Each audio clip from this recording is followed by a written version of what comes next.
Muy buenos días a todos. Ante todo, gracias por venir, aunque seamos poquitos. Es estupendo que vengáis. Os agradezco, siempre os lo digo, pero es que no me canso de daros las gracias. De que vengáis a este espacio y acompañarnos. Y sobre todo hoy que tenemos aquí a Cristian Velasco, que los que visteis la otra vez por aquí, ya lo conocéis, ya sabéis que es un amigo, que forma ya parte del espacio, como yo digo. Y hoy nos va a hacer una presentación de todo su catálogo de libros. A ver, no una presentación en esencia, sino que nos va a hablar de sus libros, que él sabe mucho de sus libros. Bueno, no solo de sus libros, sino él sabe de libros.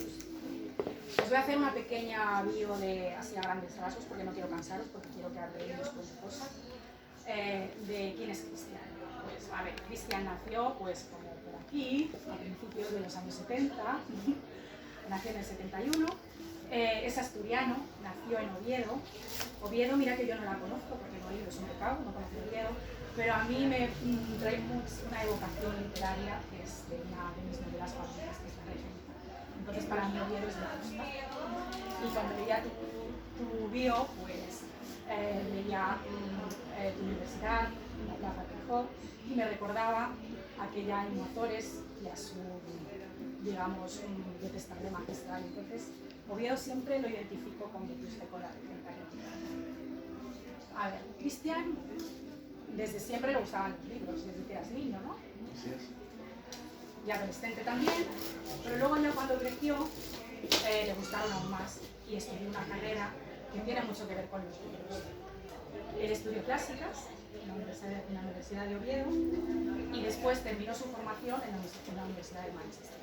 Ha trabajado durante toda su vida en educación, ha sido profesor de literatura, de clásicas y de literatura española también, ¿verdad? Después ha trabajado también en el mundo editorial desde hace 20 años. ¿No? Ha ido por todo el mundo, ha viajado por todo el mundo, prácticamente por muchos países, y ahí ha impartido pues, muchas conferencias sobre edición de libros. Y desde hace cuánto tiempo, ¿cuándo fundaste la editorial de las cosas? Hace 10 años. Hace 10 años. Sí, más o menos. Y hoy nos va a hablar de la editorial que fundó. Así que os dejo con él y con sus libros.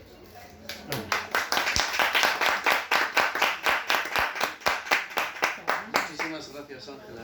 Muchísimas gracias por tus palabras y por acogernos una vez más en tu casa, ¿no? en esta maravillosa librería de Benavente, en la que yo tuve el placer casual o causal, o la sincronía, no sé cómo llamarlo, de un día de julio del año 2022. Como decía, yo vivo en Oviedo, pero eso no lo he dicho, estoy muy vinculado a la comarca de Benavente y los Valles porque desde que era muy pequeño, desde que tenía 3 o 4 años, mi familia se compró una casa en un pueblo aquí al lado, en Castro Gonzalo. Entonces Benavente es Manhattan, para los que estamos en Castro Gonzalo, Benavente es Manhattan, ¿no? Y entonces veníamos aquí con frecuencia y siempre, claro, y el verano pasado, nada más llegar al pueblo, me pasé por aquí a hacer unas compras, como siempre, y vi que estaban abriendo aquí una librería, ¿no? Pues entré, era el día de la inauguración, o el día que se estaba abriendo, y ya desde entonces establecimos una relación que yo creo que va incluso más allá de lo profesional, una relación obviamente de editorial librería, pero también de amistad con todos, ¿no? con las 3 personas que están aquí. Y muy satisfecho. No sé si yo formo parte del espacio o no, yo soy un cliente y asiduo a sus actos maravillosamente organizados, pero desde luego nuestros libros sí que forman parte del espacio y de eso sí nos sentimos muy agradecidos y muy satisfechos. Nací en Mieres, una pequeña población al lado de Oviedo, aunque es verdad que desde que tenía apenas un año ya vivimos, mi familia se trasladó a Oviedo, está a 10 minutos, y vivimos ahí desde entonces, ¿no? ¿Qué es lo que hacemos en esta editorial? Que se llama Velasco Ediciones. Le pusimos este nombre, que dirán ustedes que es muy poco original. Bueno, es muy poco original en los últimos 20 años. Antiguamente, los nombres de las editoriales todavía están por ahí, llevan el nombre del editor. Tenemos Espasa, tenemos Busquets, tenemos Calpe, tenemos Salvat, la editorial, llevan el nombre del editor, ¿no? Entonces, ahora esto está absolutamente pasado de moda y ese fue el motivo. Nos gustan mucho las cosas pasadas de moda, muchísimo. Es una cosa que llega incluso personalmente, ¿no? Es decir, las modas no nos interesan nada cuando publicamos, ni en la forma de trabajar, ni en la forma de vivir. Entonces, ese fue uno de los motivos por el que el nombre de la editorial recuperara aquello que ya estaba que parecía muy antiguo, ¿no? O muy anticuado, que era el nombre del editor. ¿Qué publicamos? Publicamos narrativa en español con 2 líneas muy diferenciadas. Bueno, muy diferenciadas en cuanto a procedencia. Una línea de autoría española, es decir, autores de toda España, ¿no? Verán ustedes aquí autores de Badalona, autores de Barcelona, de Madrid, de Cartagena, de Asturias también, de León, de distintos lugares, ¿no? Pero de toda España. Y luego, hace como 3 años, creo recordar, creamos una línea de la que yo tenía muchísimas ganas, que es una línea de autoría hispanoamericana. Sí, y la llamamos Nuevas Letras Hispanoamericanas. Son 3 autoras las que de momento conforman esa colección, Vicky Rego, Nora García y Marcia Álvarez, que nos han facilitado 3 novelas inéditas.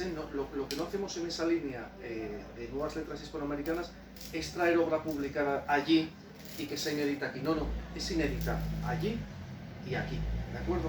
Bueno, eso es un poco, grosso modo, lo que hacemos en la editorial. Repito, narrativa en español, tanto de autoría española como de autoría hispanoamericana. Hay un hilo conductor, hay una temática común. Hilo conductor les diré que quizá lo haya, ¿no? Pero una temática común, no. Siendo novela, verán, hemos publicado novela histórica, como El siglo, novela distópica, Cruces arrastradas, Realismo mágico, El fabuloso zoológico, Guerra civil, thriller, novela negra, novela policial, que no siempre es lo mismo, novela de transición a la vida adulta, etc., ¿no? E incluso un libro de cuentos. Quizá lo que puede unirnos es lo que decía, voy a actuar de oficio, lo que decía Horacio, ¿no? aquel poeta latino, aquel poeta italiano del siglo I, que decía, cambiando el nombre, decía, toda la literatura habla de ti, ¿no? Es decir, la historia habla de ti, ¿no? Como cuando éramos adolescentes y las canciones, siempre teníamos una canción que nos remitía a alguna historia que habíamos vivido, ¿no? Esta es nuestra canción porque recoge un poco bueno, pues lo mismo pasa en los libros, ¿no? De todo lo que hay en esta maravillosa librería, algo hablará de cada uno de nosotros. En algo nos reconoceremos, en alguna historia nos reconoceremos. Bueno, ese creo que es el hilo conductor que sí tienen estas novelas, ¿no? Que la fábula, que la historia habla un poco de ti, ¿no? Tratamos de, como otro rasgo común, en cuanto a la editorial, tratamos de que las novelas que publicamos no se atengan a ninguna moda y que sigan teniendo interés, que sigan estando vivas cuando dejen de ser novedad editorial. Nos interesa mucho que nuestras novelas sean fondo, que sean catálogo. Es decir, ya saben que vivimos en unos tiempos de fugacidad, es decir, las cosas, y de caducidad inmediata. Es decir, los yogures cada vez caducan más tarde, pero la literatura cada vez caduca antes, ¿no? Es decir, y eso es terrible. Tiene una lógica, ¿no? Más de 60.000 títulos publicados al año solo en España, tiene una lógica. Bueno, malo y regular. Ediciones de 30 ejemplares que no se vuelve a saber de ellas. Entonces se venden los 30 ejemplares y se acabó. Procuramos que no sea así, procuramos que sigan teniendo vida una vez que haya pasado el lanzamiento editorial, la novedad editorial, que como bien sabe Ángela, cada vez dura menos. Una novedad editorial cada vez dura menos, ¿no? Más allá, además de la invasión de los anaqueles y las vidrieras de las librerías, sí, de los grandes grupos, ¿no? Entonces ese es un poco nuestro objetivo también, hacerse un hueco en esa red de librerías de toda España, tratando de que no se nos deje muy desplazados los grandes grupos editoriales. Somos una editorial totalmente independiente, es decir, no hay inversores externos, por supuesto no hemos solicitado nunca una subvención y bueno, como dependemos de ustedes, ¿no? de los que se acercan a la librería y dicen, o a nuestra feria, me voy a llevar este. este libro. Y a partir de aquí podemos hablar de cada uno de nuestros títulos someramente, pero yo tampoco querría hacer una presentación comercial, que no, a pesar de lo dicho, no vengo aquí a montar el tenderete como si estuviera en la feria del libro, ahí sí, para vender los libros, ¿no? Sino que lo que me gustaría es tener es una conversación con ustedes y hablar un poco del mundo editorial, de lo que, a partir de sus preguntas, de lo que deseen, ¿no? Creo que puede ser más enriquecedor que, por supuesto, les puedo hablar de cada uno de los títulos, ¿no? Pero bueno, que me interrumpan cuando quieran. Yo quería preguntarte, Cristian, ¿qué criterios utilizáis en vuestra editorial para seleccionar un libro? Cuando un autor pues, lleva su libro, ¿qué criterios utilizáis para seleccionar su manuscrito? Sí. ¿Cómo lo hacéis? Claro, nosotros recibimos, publicamos unas 6 novelas al año. Una novela cada 2 meses aproximadamente, no es exacto porque en el verano no publicamos, en diciembre tampoco, en fin, en enero tampoco, pero bueno, unos 6 novelas al año. Y recibimos unos 600 originales. Es decir, por lo tanto, la selección tiene que tener 2 criterios. El primero, el filtro primero, es decir, tiene que tener calidad literaria o a lo que a nosotros nos parezca calidad literaria, que seguro que nos equivocamos, como todo el mundo, ¿no? Pero es lo que a nosotros nos parece. Y después que le veamos una viabilidad de que pueda llegar a los lectores, claro, que le pueda interesar a los lectores, si no, ¿para qué publicamos, ¿no? En ese sentido, ahí tenemos una especie de, no sé si llamarlo consejo editorial, fuera de la editorial, no de gente en la casa, sino de 3 o 4 personas que leen nuestros originales. Es decir, cuando llega un original, se los enviamos. No se conocen entre ellas esas personas. Es decir, no hay una reunión, como decía Ángela, yo trabajé antes de abrir nuestra editorial, trabajé muchos años en otra editorial ajena hasta que cerró, y ahí sí había un consejo editorial en que nos conocíamos. No, aquí no se debate. Los miembros, la gente que lee los originales no se conocen entre ellos ni lo debaten, sino que me envían su opinión. Y a partir de ahí, pues, con que haya un no, con que en ese grupo haya un no, es suficiente para no publicar.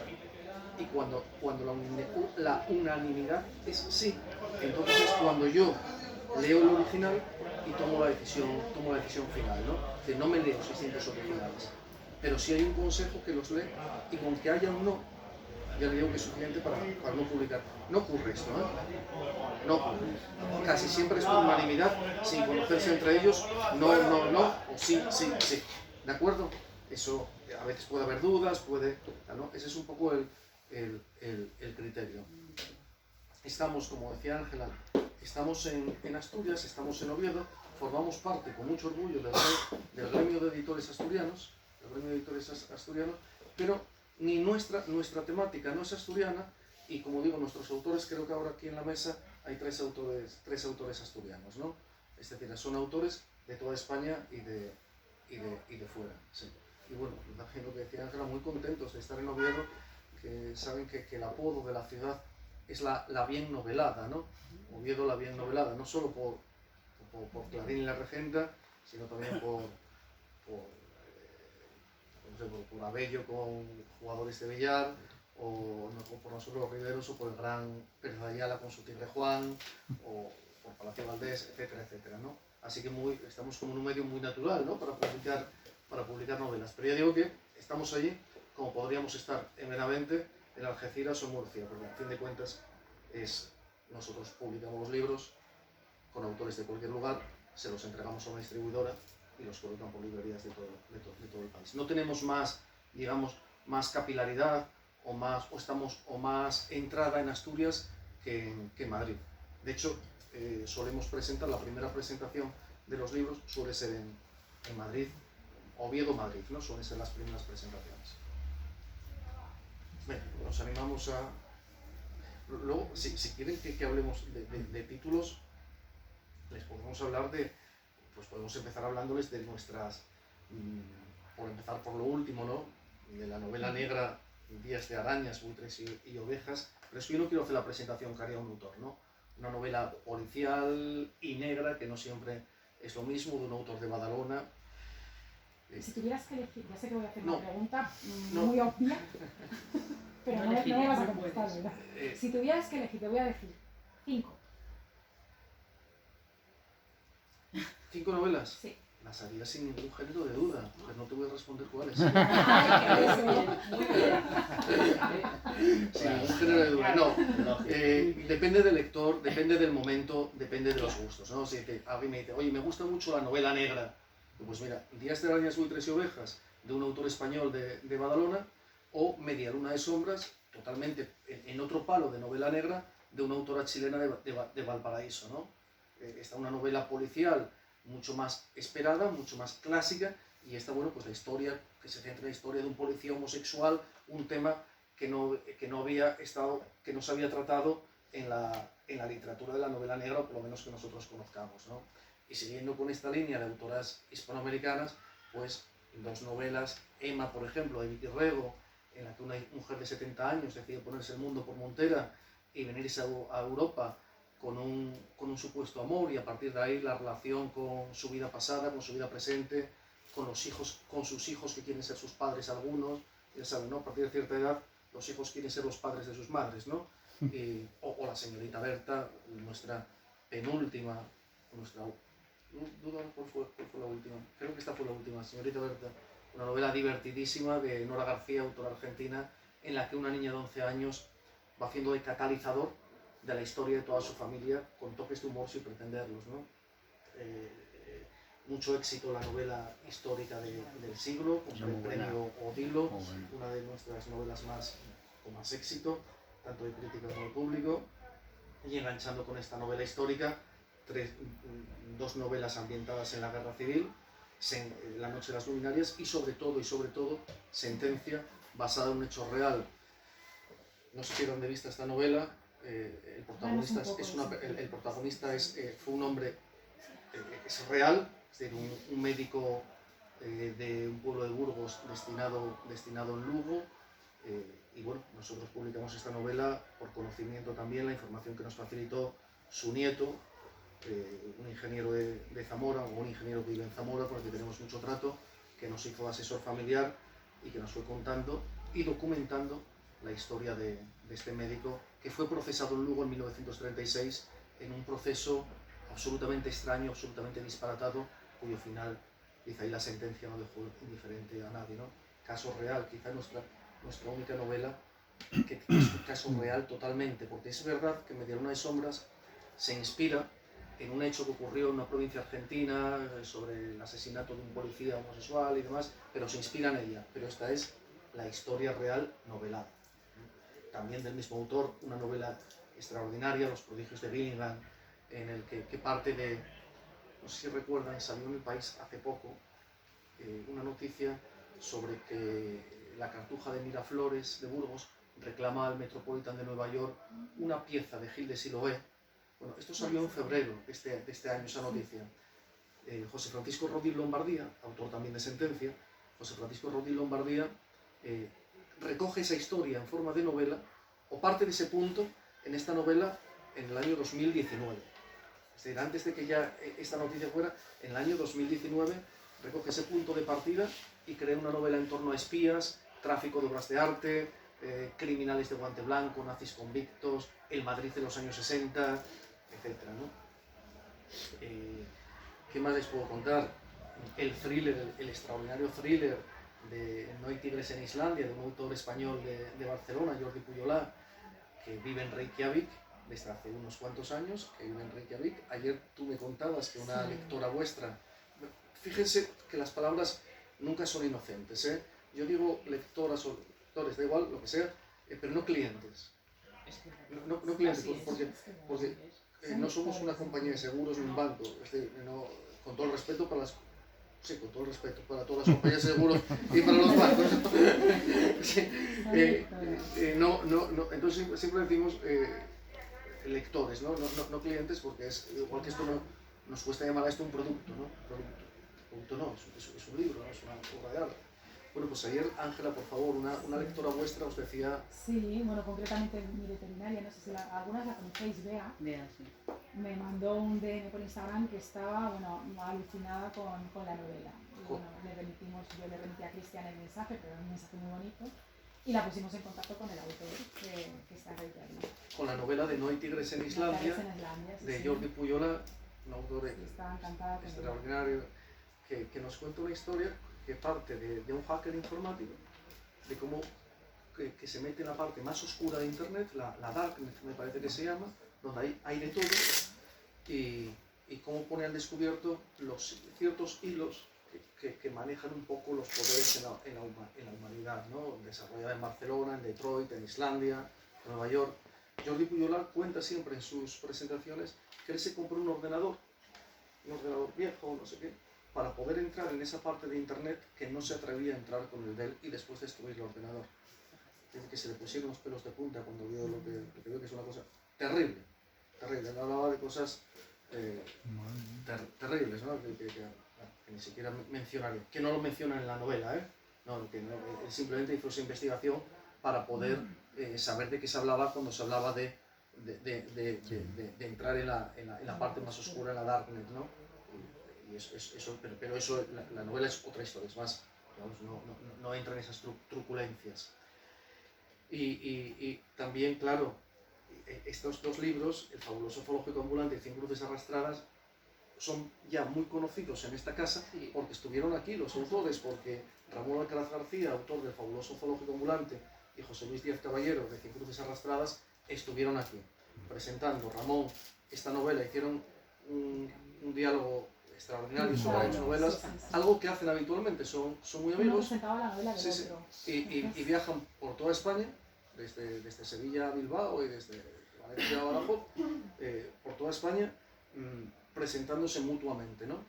Entonces, pues, se habló de esta formidable novela breve, 160 páginas, muy divertida también, no sé si alguien aquí la ha leído. Sí, muy bonita, a mí me gustó mucho. ¿Te ha gustado, no?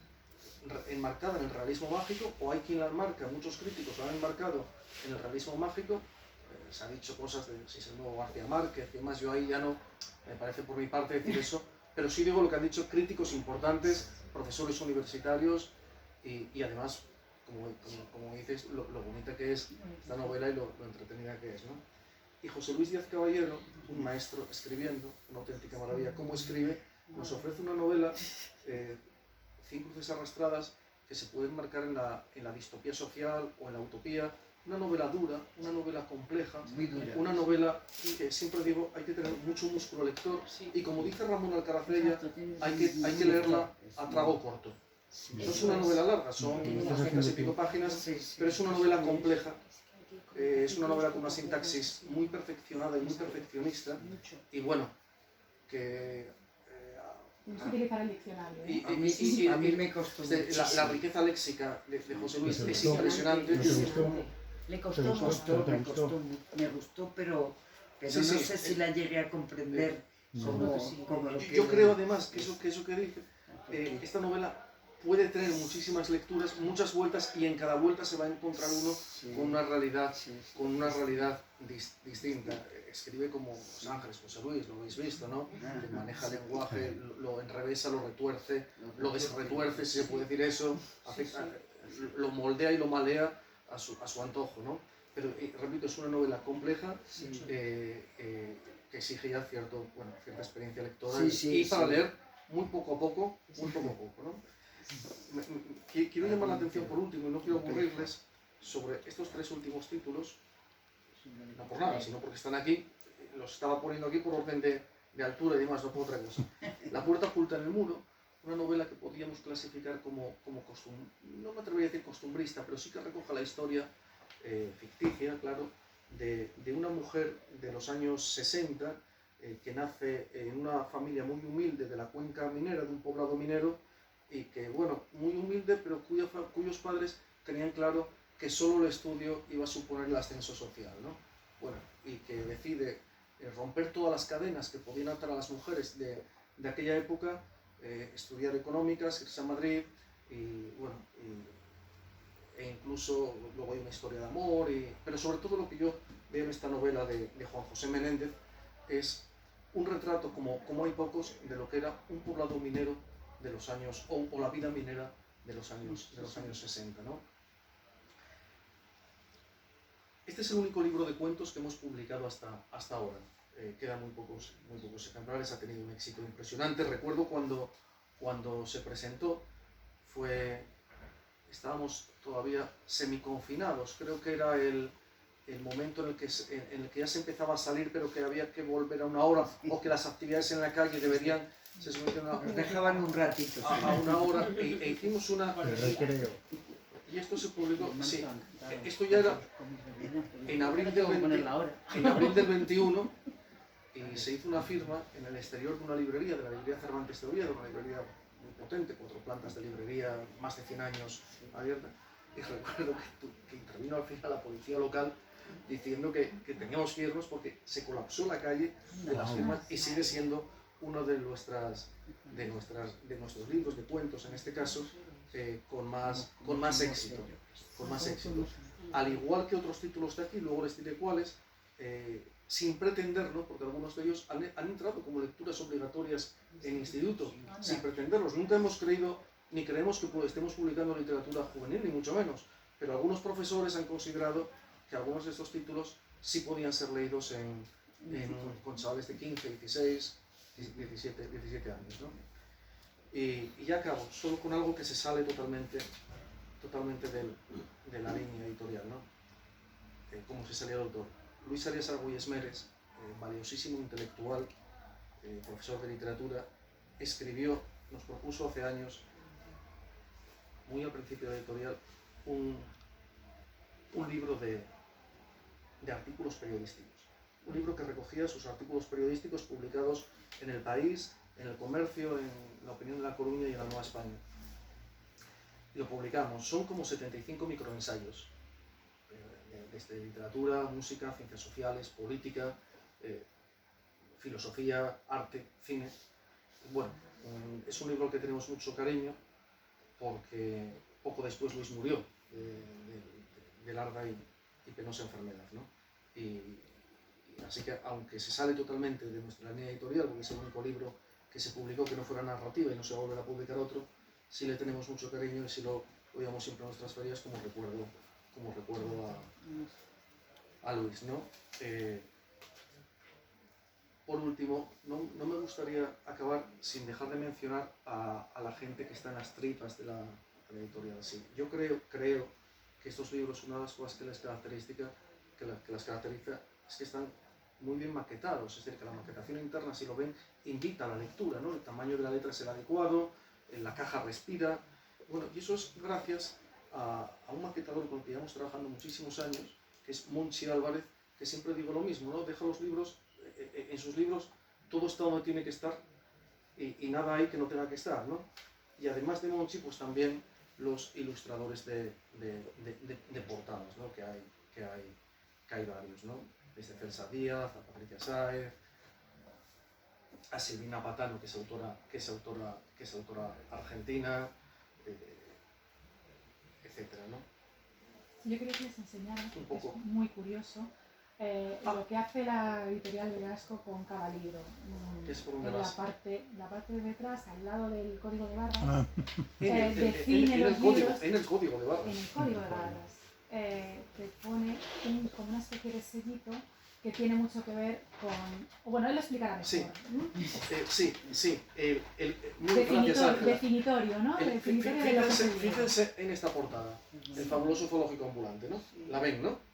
La ven. Bueno, voy a levantarme con... Estoy un poco del burladero. Fíjense, ¿no? El carromato que aparece varado, la historia parte de un carromato misterioso que aparece varado después de una riada, ¿no? Bueno, cuando Monchi Álvarez hace el código de barras en sí mismo es una especie de carromato, ¿no? Es una especie su código de barras. De carromato, ¿no? Para que os hagáis una idea de lo cuidada que está la editorial. En el siglo de Begoña González, esta iglesia es una fotografía, ¿no? Bueno, pues también queda un poco reproducida en el código de barras, ¿no? Y como esa, pues, esta, por ejemplo, se aprecia menos, pero cuando uno se fija, esto es una prisión, ¿no? Esta imagen simula al doctor Rafael de Vega Barrera, protagonista de la novela, en el tiempo que estuvo en prisión en el año 36 o 36, en el año 36, ¿no? Bueno, pues aquí en el código de barras se ven dos manos agarrándose al código. ahí, Eso ¿no? es muy de cárcel. O la gorra del protagonista de William Birmingham, protagonista de la novela. Curioso, sí. Curioso. O las olas de 100 cruces en el mar, ¿no? 100 cruces arrastradas. Y nadie ha tenido la idea No, de no. jugar con el código de barra. Ni yo O tengo todos, un- bueno, esto tiene un nombre los informáticos y alguno en la sala tiene un nombre, pero bueno, todas esas cosas extrañas de unos códigos binarios y no sé qué, ¿no? Imagino que aquí también habrá Sí, esa es una arañita. la arañita que cuelga, Nada, el papel se vuela. o la... Sí, bueno, gracias, ahí sí. O el bloque de notas del policía en esta novela negra, ¿no? El bloque de notas del policía. Bueno, las hojas de té, es que esto hay que leer la novela, ¿no? Las hojas de té que forman parte que tiene una parte esencial dentro de la novela de la señorita Berta. Por supuesto, el sombrero de Emma, ¿no? El sombrero de Emma. Y Qué bonito, y qué detalle tan bonito. mil cosas más, ¿no? Es decir, Sí. Y luego los colores también tenéis mucho en cuenta, y muy Claro. cuidados los colores y la de lo que tratamos de hacer, el diseño, alguien me preguntaba, Y me hablamos preguntabas antes, ¿no? Siempre mantenemos hay una imagen central que varía, que esa es la que va variando, y el color. Luego la disposición pues siempre es un poco la misma, ¿no? ¿Y siempre es en tapa blanda? Hasta ahora sí, siempre en la blanda, hasta ahora sí. A mí me gusta más. Pero, Yo también. pero tiene una lógica, A ¿eh? mí me gusta más también. Bueno, me está saliendo ahora la vena profesoral levantándome de las mesas, que no me encuentro yo muy cómodo detrás de las, Pues de nada, las delante. mesas, ¿no? Pero lo que tiene una lógica. Nosotros podemos publicar, no lo oculto, es decir, aunque se esté grabado, podemos publicar 500, 600, 800, 900 ejemplares. Bueno, La Noche de las Luminarias hemos publicado 2000 ejemplares, queda uno, que es este. Madre mía. Y que no es ni de la librería, que lo he traído yo para tenerlos un poco todos, ¿no? Está agotado, habrá que reimprimir. Entonces, claro, cuando uno hace una tirada que puede hacer algunas de las grandes editoriales que hay aquí, ¿no? Tirada de 50.000, 100.000, 200.000 ejemplares, bueno, me imagino que ya tiene hasta imprentas y encuadernadoras propias, ¿no? A nosotros disparataría el precio de venta, hacer una tapadura. Tened en cuenta que nosotros Es más cómodo y es más barato. buscamos un precio de venta que permita que no suponga un esfuerzo para el lector, ¿no? De hecho, están todos entre 10, casi son todos de 18, menos alguno de 19 y el del siglo, excepto el siglo. que bueno, son casi 800 páginas, pero entonces, claro, ponerlo en tapadura dificultaría mucho el acceso a la mayor parte del público. Que es verdad que hay otras editoriales que en tapadura mantienen el precio, pero piensen ustedes, Claro, por detrás lo que hay. piensen ustedes, claro, los cientos de miles de ejemplares que publican. El otro día, aquí cuando a la Feria de Benavente, yo estuve comiendo con un autor, no nuestro, ¿no? Un autor de Planeta, que estaba aquí, que estuvimos comiendo, y me decía que la cantidad de libros que tiraban solo de salida. Claro. De salida. Que no se puede competir. Nosotros ni podemos ni queremos competir, ¿no? Es otra cosa lo que hacemos, que complementa muy bien, y que cuando uno llega a una librería, pues maravilloso encontrarse los libros de autores extraordinarios como Jorge Molist, o como Arturo Pérez Reverte, o como San Antonio Molina, o como Muñoz Molina, pero nosotros complementamos también con una literatura, perdone que lo diga, de la misma calidad o incluso más, pero con tiradas mucho más modestas, ¿no? No digo que hagamos 40 ejemplares, ni mucho menos, ¿eh? Solemos situarnos de 500 para arriba, más o menos. Sí. Cristian, ¿cómo está conviviendo lo que es la publicación, digamos, tradicional, clásica, libro, todo esto, con todos estos soportes ahora de difusión más tecnológico, no del libro, que a mí soy de las del libro, vamos, no veo nada en soporte, si está perjudicando, si está viniendo bien o está compitiendo de mala manera? Incluso sé que antes de que se estrene un libro a veces ya lo cuelgan, porque claro, es otro soporte. Sí, es otro soporte. Y otro medio económico, Sí, posiblemente. Entonces, el ebook, el libro electrónico. efectivamente. Bueno, en nuestro caso yo creo que se complementan. A ver, cuando hay artículos por ahí, yo los tengo de hace 20, 25 años, en que decía el libro electrónico en 10 años desplazará al libro en papel. El libro electrónico se estancó, se quedó en un porcentaje de producción del 5 o 6% de lo que se está publicando y ahí se quedó. Y se complementa. Hay lectores, cuando veis lectores, dicen, no, yo solo leo el libro electrónico porque puedo llevarme 2000 ejemplares aquí, en fin. Y otros dicen, no, yo sigo leyendo el libro en papel. ¿Qué hemos hecho nosotros? Bueno, nosotros tenemos 2 de estos títulos publicados en libro electrónico también. No hay tigres en Islandia y La noche de las luminarias está publicado en libro electrónico. ¿Qué notamos? Que las ventas son muchísimo menores. Es decir, ¿qué permite? Claro, que se puedan leer en cualquier lugar del mundo. Pero, por ejemplo, Argentina, uno de los países más lectores, apenas se lee libro electrónico. Pero apenas de apenas. Ahora, claro, La noche de las luminarias, que está agotado, es ahora cuando estamos viendo que el libro electrónico se está vendiendo más. Lo que sí adelanto para decir y para denunciar y para condenar, ya no solo como editor, sino como lector, es lo que supone la piratería y la vergüenza de la piratería, ¿no? Es decir, el que antes de que el libro llegue a las librerías, algunos, no en nuestro caso, que solo nos han pirateado una vez, nos hemos sentido muy orgullosos de ese libro cuando nos lo piratearon, claro, porque alguien lo conoció. No, que un libro, que lo que va a ser un libro, un superventas, ya llegue por WhatsApp quizá porque no hay conciencia educativa de que eso es robar. Claro, porque yo entiendo que el que envía un libro por WhatsApp pirateado a un amigo no entra en la librería de Ángela y roba un libro. No, porque eso le parece que lo convierte en un manguirulo. Pero piratear un libro o contribuir a difundirlo es lo mismo. Es lo mismo, ¿no? Y eso sí lo condeno. Es un problema. Con la música está pasando. Sí, bueno, con la música. Y eso hace muchísimo daño. Sí, muchísimo daño.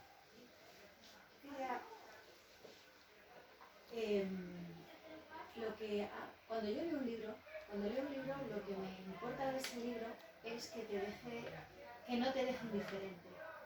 O sea, lo que estoy comprobando con esta editorial, lo que estás transmitiendo, primero que las palabras tienen un peso, claro, y que procuras trasladar ese peso a que no te deje indiferente cuando lees un libro. Para mí eso es muy valioso, porque no solamente eso se traslada a la portada, se traslada al detalle del código de barras, se traslada a cómo está escrito, que es verdad que es un libro de fácil lectura que no hace daño cuando lo lees, no está todo muy condensado para que...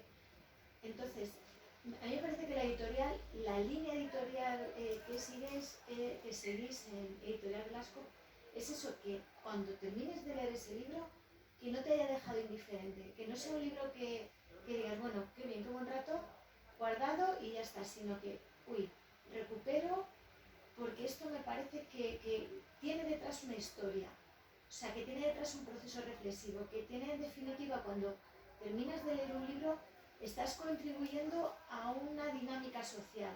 O sea, esta editorial no me parece que sea una editorial que esté hecha con un objetivo, no sé, más superficial, como si dijésemos, sino que es una editorial destinada a provocar cambios, pequeños cambios que ya vienen parte de las personas. Has dado un dato muy curioso, muy importante.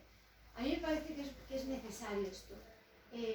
Los profesores consideran que hay libros para 15, 16 años, que entonces... No. Yo personalmente considero, para mí, es un error que no haya libros en todos los niveles educativos y que enseñen que las palabras pesan. Que tú lo que estás diciendo, o sea, llegamos a un punto en el que te tienes que sentar a saborear un libro. Lo que estás transmitiendo con la editorial es que mis libros se saborean, estos libros se saborean, o sea, te vas a sentar y vas a saborear el libro. A lo mejor tienes que coger un diccionario y perfecto.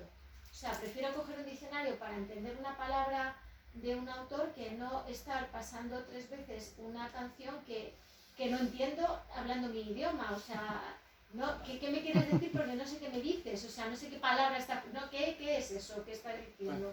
¿No? Entonces, me parece muy interesante y debería ser necesario no solamente un libro sino decir, no, vamos a esto incorporarlo para que además entiendas que robar Claro.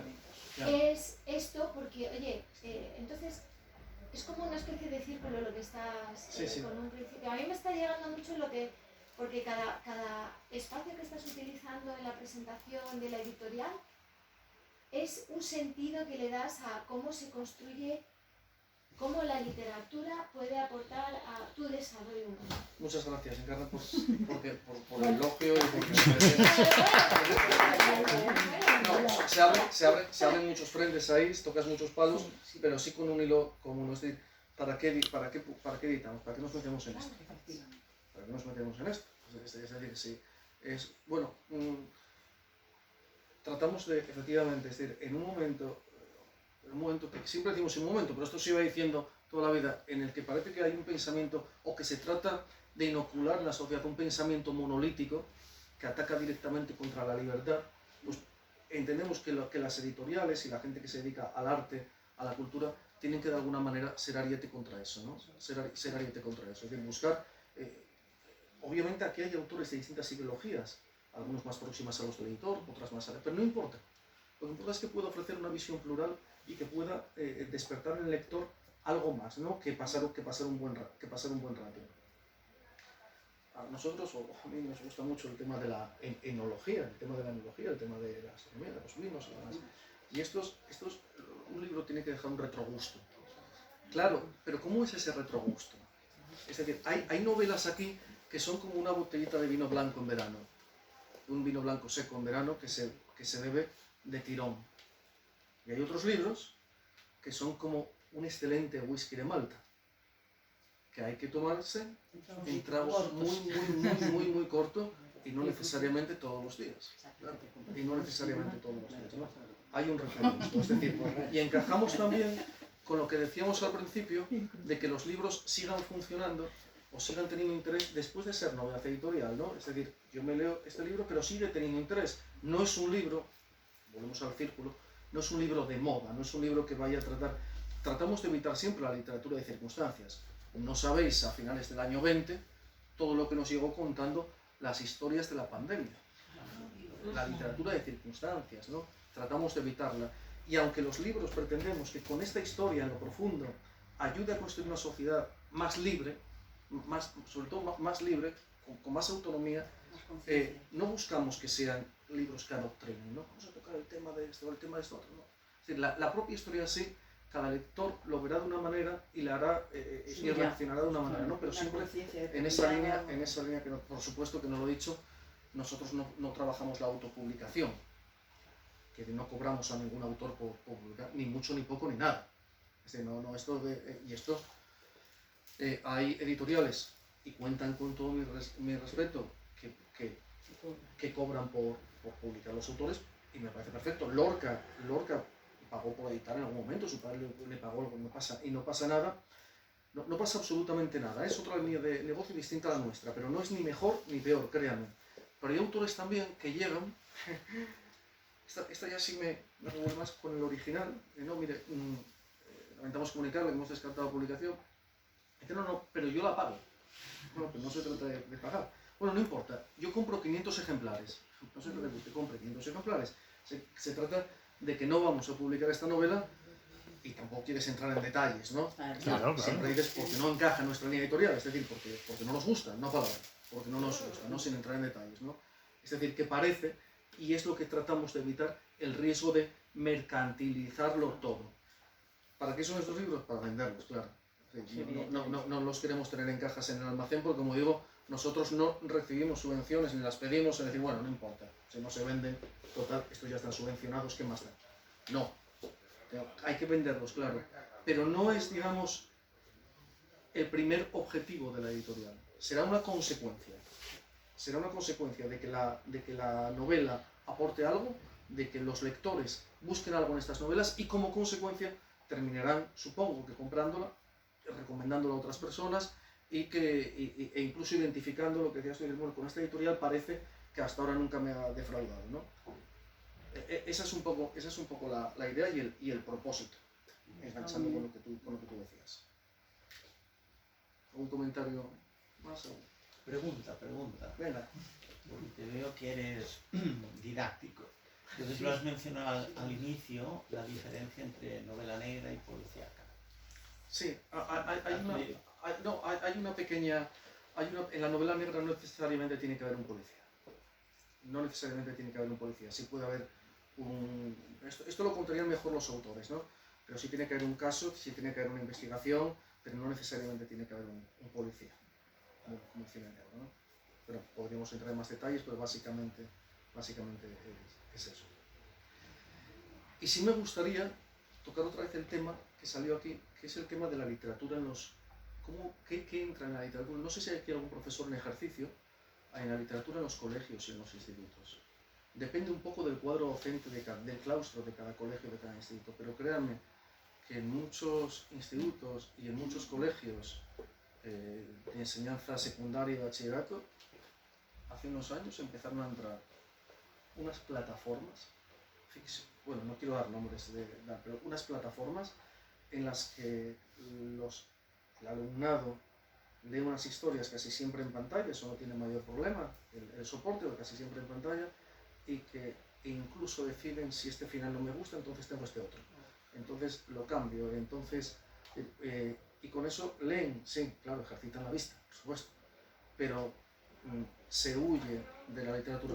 No quiero irme a nostalgias en nuestra época, no, en nuestra época había cosas buenas, cosas malas, en nuestros institutos y nuestros colegios había compañeros que no habían leído un libro en su vida y salieron sin leerlo, y otros que sí, ¿no? Pero sí es verdad que hay que tener mucho cuidado con eso porque a veces los grandes grupos editoriales plantean unos paquetes de lectura adaptados, reducidos, resumidos, en los que deja huérfanos un poco al alumnado de las grandes obras de la literatura, no hablo de lo nuestro, ¿eh? Y ahí entramos en... Bueno, me estoy metiendo donde no deberíamos, ¿no? Pero entramos en lo que se trata de evitar. Porque claro, dice no, en el instituto no vamos a leer Lazarillo de Tormes, por poner un ejemplo, ¿no? O no vamos a leer a Pascual Duarte, no vamos a leer a Celestina. Que lo lean en su casa. Aquí leemos unas cosas más... muy bien, que lo lean en su casa. Pero estamos dando por hecho que en su casa hay una biblioteca y un estímulo lector para leer, para poner, mamá, quiero leer Lazarillo de Tormes. Y habrá algunas familias que dirán, sí, aquí está. Y mira, céntrate en este tratado, céntrate en este otro. Lo que se está generando con eso es justo lo que se trata de evitar, que es la segregación social. Depende, antes, y ahí sí, cuando yo iba a BUP, a bachillerato, el bachillerato cohesionaba. Es decir, aquellas familias que no escuchaban ópera en casa, la escuchaban en el instituto. O que no leían los clásicos en casa, lo leían en el instituto. Eso yo creo que es algo que no se debería perder, ¿no? La enseñanza en el tema literario como cohesión social, ¿no? Lo que no se puede ver en las familias, yo creo que esa es una de las finalidades. Y no ir al buenismo, es decir, no, vamos a leer cosas muchísimo más entretenidas, pero que es la fugacidad, ¿no? que no deja huella, que no deja retrogusto, que no deja volver, que no permite volver al libro, ¿no? No quiero enrollarme más, estoy ya saliéndome del tema. Volvemos si queréis al mundo editorial o cerramos ya, que es la que llevamos ya una hora hablando sin pausas. Muy interesante. Sí, os ha parecido, pues nada, solo saber que nuestros títulos están en la librería de Ángela ahora y mañana y cuando queráis. Y sabéis que están a vuestra disposición. Y muchísimas... por cierto, si alguien quiere contactar con nosotros, estamos presentes, tenemos una página web donde no vendemos, que para eso están las librerías. Para eso están las librerías. Nosotros no vendemos directamente, ni siquiera vendemos a las librerías, es decir, para eso están las distribuidoras, ¿no? Pero nuestra página web es meramente informativa y ahí está. También tenemos pues en todas las redes sociales, ¿no? En Facebook, Instagram, Twitter o LinkedIn, os podéis localizar y si queréis dejar allí el correo electrónico, os informaremos de las novedades según vayan saliendo. Tenemos ahora previsto para el otoño ya tres novedades, dos novelas y un libro de cuentos, una novela, bueno, van a dar que hablar. Bueno. O eso esperamos, ¿no? Una novela de Lourdes Otuela, un autor de Bilbao, otra novela de Carmen Rosa Rueda Castañón, una autora de León, que vivió durante muchísimos años en Ginebra por ser miembro de Naciones Unidas, y un libro de nuevo del autor más publicado en esta casa, que es José Francisco Rodríguez Lombardía, con un libro de cuentos, ¿no? Que se presentarán en octubre, noviembre y diciembre, en Madrid y en Santiago de Compostela. Y nada más, muchísimas gracias por... Nada,